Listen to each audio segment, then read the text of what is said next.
अंधेरी रातें YouTube channel पर आप सभी का बहुत बहुत स्वागत है। भूत प्रेत, चुड़ैल पिशाच आदि की डरावनी कहानियाँ सुनने के लिए चैनल को सब्सक्राइब करें और जुड़ जाएं हमसे। तो चलिए अब कहानी को शुरू करते हैं। उत्तराखंड के ऊंचे पहाड़ों के बीच एक घना जंगल था, जिसके पार एक वीरान गांव बसा था, नरकुंड। यह गांव बाकी दुनिया से लगभग कटा हुआ था। सदियों पहले यहां खुशहाली हुआ करती थी, लेकिन अब यह जगह डर और सन्नाटे का घर बन चुकी थी। गांव में केवल कुछ गिने चुने परिवार ही बचे थे, और वे भी सूरज ढलते ही अपने दरवाजे अंदर से बंद कर लेते थे। अमावस की रातें इस गांव के लिए सबसे भयानक थीं। जब भी अमावस आती, किसी न किसी घर से दिल दहला देने वाली चीखें सुनाई देती, और अगली सुबह वह इंसान या तो गायब हो जाता या फिर उसकी लाश गांव के बीचों बीच पड़ी मिलती। लोगों का कहना था कि यह सब एक डायन के अभिशाप के कारण हो रहा था। गांव के बुजुर्ग बताते थे कि करीब 100 साल पहले यहां एक औरत को डायन कहकर जिंदा जला दिया गया था। मरते वक्त उसने श्राप दिया था, जिसने मुझे जलाया वह जलकर भस्म होगा, और इस गांव में जो भी रहेगा वह धीरे धीरे मेरी तरह तड़प कर मरेगा। तब से लेकर आज तक नरकुंड की अमावस की रातें श्रापित थीं। राहुल शर्मा एक खोजी पत्रकार, जो अंधविश्वासों की सच्चाई उजागर करने के लिए जाना जाता था, उसने जब नरकुंड की इस रहस्यमयी कहानी के बारे में सुना तो वह इसे एक अफवाह समझने लगा। डायन वायन कुछ नहीं होती, यह बस लोगों की कल्पना है, राहुल ने अपनी टीम से कहा। उसने अपनी टीम के 4 सदस्यों आकाश, नेहा, विक्रम और रोहित को इकट्ठा किया और नरकुंड जाने का फैसला किया। वे सभी उत्साहित थे, लेकिन गांव के लोगों की कहानियां सुनने के बाद एक अजीब सा डर उनके मन में घर करने लगा था। जब वे नरकुंड पहुंचे तो गांव के लोग उन्हें देखकर घबरा गए। एक बुजुर्ग ने चेतावनी दी, रात होने से पहले चले जाओ। तुमने इस गांव का नाम लिया है, अब यह तुम्हें नहीं छोड़ेगा। राहुल को इन बातों पर यकीन नहीं था। उसने गांव वालों से डायन के बारे में और पूछताछ की। एक बूढ़ी औरत, जिसे सब दादी मां कहकर पुकारते थे, उसने बताया, 100 साल पहले इस गांव में एक लड़की थी, चंपा। वह बहुत सुंदर थी, लेकिन गांव के कुछ लोगों ने उसे डायन कहकर उसे जिंदा आग में झोंक दिया।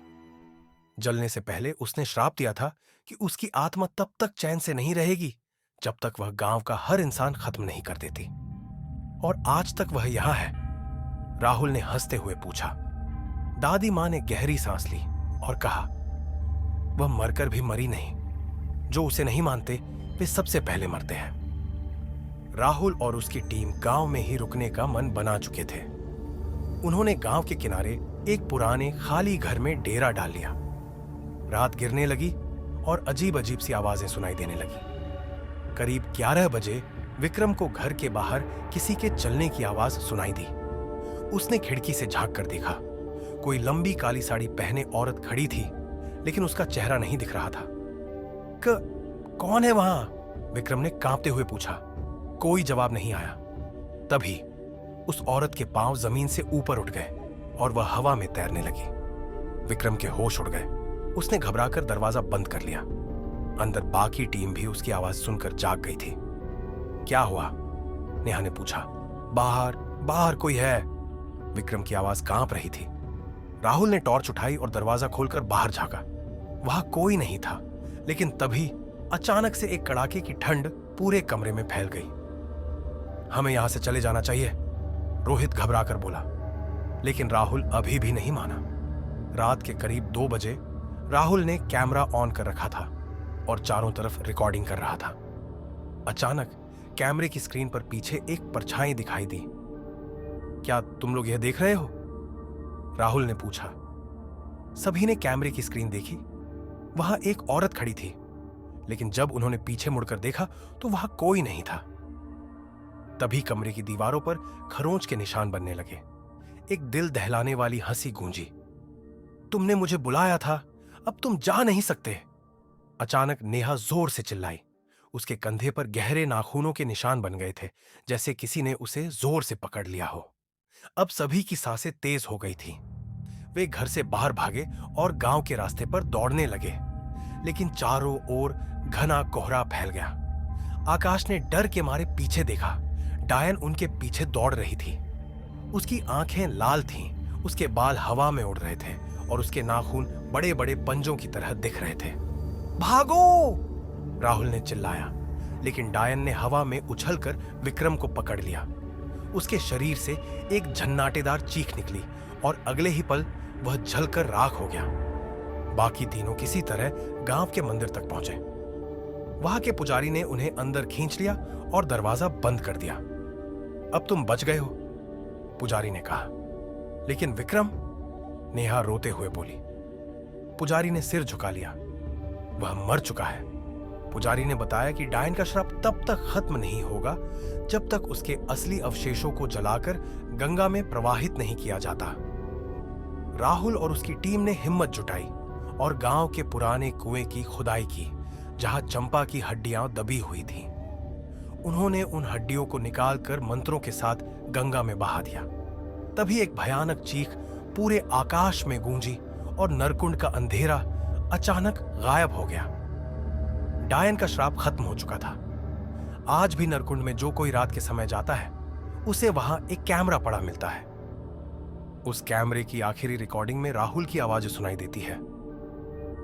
डायन मर गई, लेकिन क्या वह सच में खत्म हुई? डायन के अवशेष गंगा में प्रवाहित कर दिए गए थे और गांव वालों ने राहत की सांस ली। नरकुंड का श्राप खत्म हो गया था। लेकिन राहुल के मन में अब भी सवाल थे। उसने गांव वालों से पूछा, क्या तुमने कभी डायन को जलते हुए देखा? पुजारी ने सिर हिलाया। नहीं, लेकिन हमने उसकी चीखें सुनी और फिर सब शांत हो गया। राहुल को कुछ अजीब लगा।